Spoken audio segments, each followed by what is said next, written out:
और अब पश्चिम बंगाल की सियासत से जुड़ी हुई बड़ी खबर। बीजेपी लगातार बैठकें कर रही है। बीजेपी की एक और बैठक आज होने वाली है।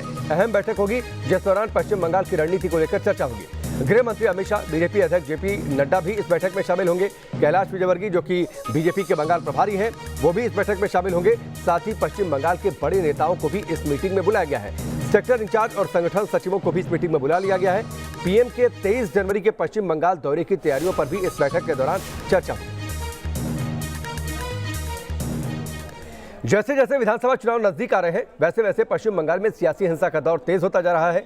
कल भी राज्य के कई इलाकों में सियासी हिंसा हुई। बीजेपी और टीएमसी के कई कार्यकर्ता जख्मी हो गए। इस बीच टीएमसी के नेता मदन मित्रा ने दावा किया है कि अगर नंदीग्राम से ममता बनर्जी 1 लाख वोटों से चुनाव नहीं जीतती हैं तो वो अपना हाथ कटवा लेंगे।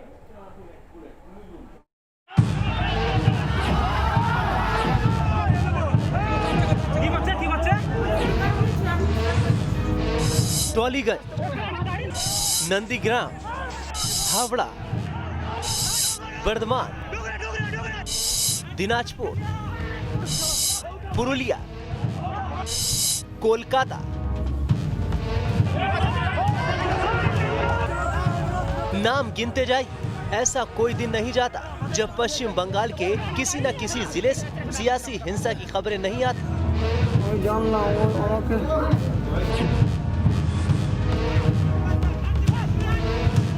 ये हिंसा और हंगामा दक्षिण दिनाजपुर इलाके में हो रहा है। यहाँ 2 टीएमसी कार्यकर्ताओं की अज्ञात लोगों ने गोली मारकर हत्या कर दी, जिससे अफरा तफरी मच गई। टीएमसी इसके लिए बीजेपी को जिम्मेदार बता रही है।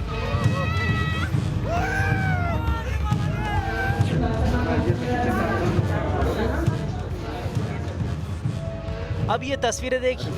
ये बर्धमान की पूर्वस्थलीय इलाके का अस्पताल है, जहां बीजेपी के 2 समर्थक बेहद गंभीर हालत में लाए गए। बीजेपी का आरोप है कि इन लोगों पर टीएमसी कार्यकर्ताओं ने बम फेंके थे। ममता बनर्जी के चुनाव मैदान में उतरने की घोषणा के बाद नंदीग्राम में न केवल सियासी सरगर्मी बल्कि सियासी हिंसा भी बढ़ती नजर आ रही है।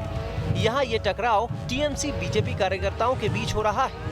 नंदीग्राम में शुभेंदु अधिकारी की रैली से पहले जो हिंसा हुई, उसके लिए बीजेपी टीएमसी पर आरोप लगा रही है।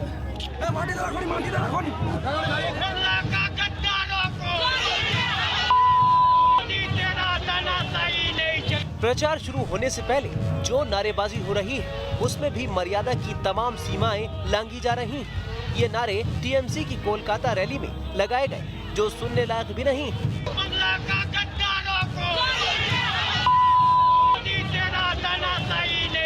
बदरंग प्रचार और हिंसा की इन खबरों के बीच नेता भाषा की मर्यादा को भी तार तार करते नजर आ रहे हैं। बीजेपी को टीएमसी लगातार बाहरी शक्ति बता रही है, जिस पर राज्यपाल भी ऐतराज जता चुके हैं। लेकिन इस बार प्रचार में कश्मीर और पाकिस्तान की भी एंट्री हो गई।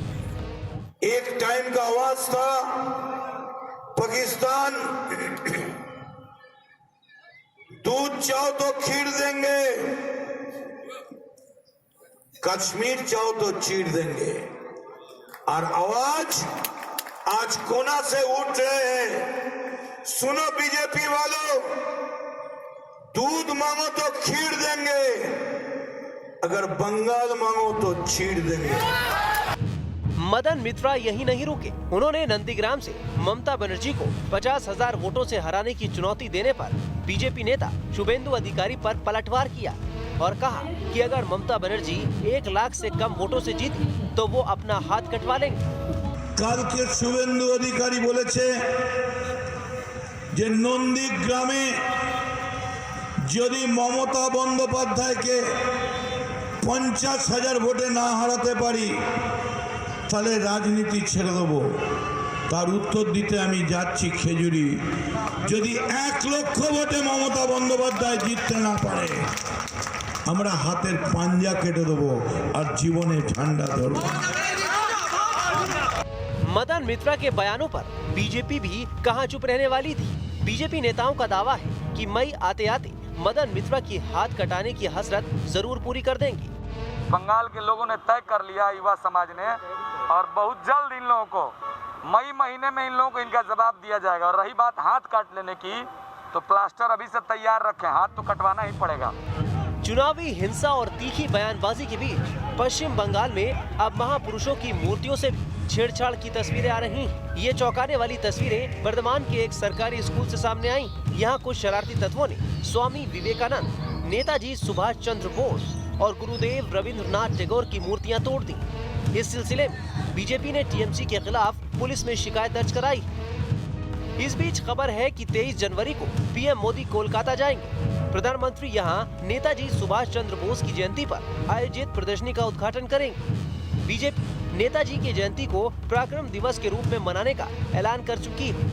ममता बनर्जी ने इस पर भी तंज कसा है। Team news nation.